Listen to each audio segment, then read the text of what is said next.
হাওড়া পুরসভার মধ্যে জুয়ার আসর।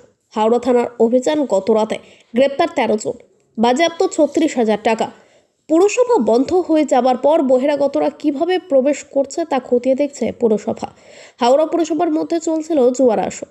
পুরসভার পেছনের দিকে রয়েছে সাফাই কর্মীদের কোয়ার্টার, সেখানেই দীর্ঘদিন ধরে চলছিল জুয়া। গোপন সূত্রে খবর পেয়ে হাওড়া থানার পুলিশ অভিযান চালায়। হাতে নাতে গ্রেপ্তার করা হয় মোট 13 জনকে, বাজেয়াপ্ত করা হয় নগদ 36,000 টাকা। কিন্তু পুরসভার নিরাপত্তা কর্মীদের নজর এড়িয়ে কিভাবে চলছিল জুয়ার আসর, পুরসভা বন্ধ হয়ে যাবার পর কিভাবে বহিরাগতরা জুয়া খেলতে ভিতরে আসতে পারত, তা নিয়ে উঠছে প্রশ্ন। এক কর্মী জানান, রাতের বেলা গেট খোলা রেখে নিরাপত্তা কর্মী ঘুমিয়ে পড়েন। কোনো বড় ঘটনা ঘটলে কে দায় নেবে, সেই প্রশ্ন উঠছে। পুর প্রশাসক সুজয় চক্রবর্তী জানান, পুরসভা বন্ধ হওয়ার পর কিভাবে বহিরাগতরা প্রবেশ করছে তা খতিয়ে দেখা হচ্ছে। কর্তব্যে গাফিলতি থাকলে ব্যবস্থা নেওয়া হবে। গতকাল রাতে পুলিশ অভিযান চালিয়ে জুয়ার আসর থেকে 13 জনকে গ্রেপ্তার করা হয়েছে। পৌরসভার মধ্যে জুয়ার আসর হলো কিভাবে?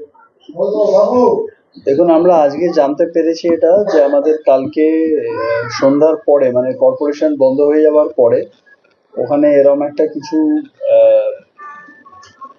বেআইনি কাজ চলছিল, যেটা ওখানে আমাদের পুলিশ থেকে গিয়ে সেটাকে থামানো হয়, বন্ধ করা হয় এবং 13 জন যারা বাইরের লোক ছিল তাদের সবাইকে অ্যারেস্ট করা হয়। আমরা অলরেডি আমাদের যারা ওখানে সিকিউরিটির দায়িত্বে রাত্রে যারা ছিল তাদেরকে আমরা চিঠি করছি, তাদেরকে আমরা শোকজ লেটার করছি, কারণ তাদের প্রেজেন্সে কি করে এতজন বাইরের লোক ঢুকলো কর্পোরেশন বন্ধ হয়ে যাওয়ার পরে সেটা দেখা দরকার। আর আমাদের যদি কেউ সংশ্লিষ্ট কেউ আমাদের কর্পোরেশনের যদি কেউ এর মধ্যে ইনভলভ থাকে কোনোভাবে, তাহলে তাকে আমরা সাসপেন্ড করবো এবং যা যা ব্যবস্থা নেওয়ার এর বিরুদ্ধে আমরা ব্যবস্থা নেব।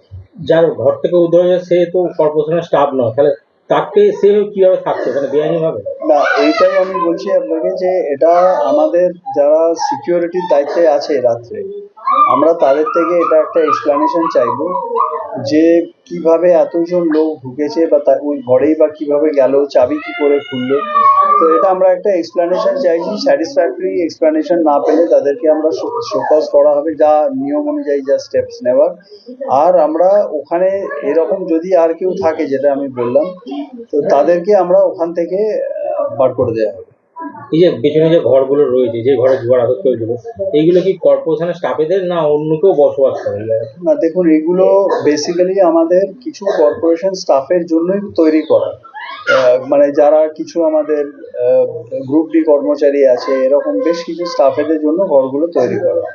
এবার আমরা যেটা খোঁজ নিয়ে দেখছি যে ওখানে ওনাদের জায়গায় অন্য কেউ থাকেন কিনা, সেটা আমরা খোঁজ দিচ্ছি। যদি এরম কেউ থাকে তাহলে আমরা তাকে ইমিডিয়েট ওখান থেকে বাদ দেবো। যে সঞ্জয় রাজবংশী কি কর্পোরেশনের স্টাফ? তার বাড়িতে খুব আমি বলতে পারবো না, কারণ আমি ওইভাবে তো আমার পক্ষে বলা সম্ভব না কে কোথাকার স্টাফ কি স্টাফ না, এটা আমাকে জেনে দেখে বলতে হবে। বিরোধীরা অভিযোগ করছে রাতের অন্ধকারে যদি এরকম বাইরের লোক ঢুকে পড়ে তাহলে তো কর্পোরেশন অনেক দরকারি জিনিসপত্র বা ডকুমেন্ট রয়েছে, তার নিরাপত্তা কোথায়? না, আমি আবারও আপনাকে বললাম যে এটা আমরা যখন জানতে পেরেছি, আজকে আমাদের কাছে ইনফরমেশন এসছে, আমরা আমাদের সিকিউরিটি এন্ডকে যা যা ব্যবস্থা নেওয়ার আমরা নেব। এবং এটা নিয়ে কোনো চিন্তিত হওয়ার কারণ নেই, কারণ কর্পোরেশনের যা যাবতীয় তথ্য বা যা থাকে সেটা একটা সিকিউরড এনভায়রনমেন্টে থাকে। এটা বাইরের কোয়ার্টার, সেইখানে ব্যাপারটা ঘটেছে, অতএব এটার সঙ্গে ওই নিয়ে চিন্তিত হওয়ার মতো কোনো কারণ ঘটেনি।